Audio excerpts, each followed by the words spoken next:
हमारी जिंदगी का तंबू 3 बम्बों पे खड़ा है मुंशी जी। हमारी जिंदगी का तंबू 3 बम्बों पे खड़ा है। शायरी, शराब और आप।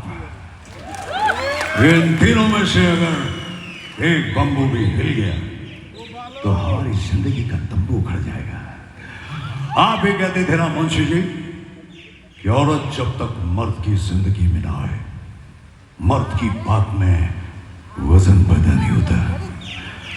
बाद में वजन पैदा करते करते मुंशी जी हमारा वजन कम हो गया।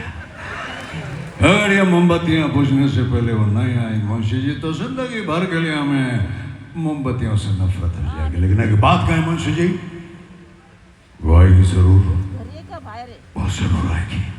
वाह वाह वाह वाह बेटे विकी, वो आएगी जरूर जरूर आएगी, लेकिन उसके लिए अपनी शायरी में थोड़ा दम लाओ, थोड़ा वजन लाओ। ये वजन मिलता कहाँ है मुंशी जी?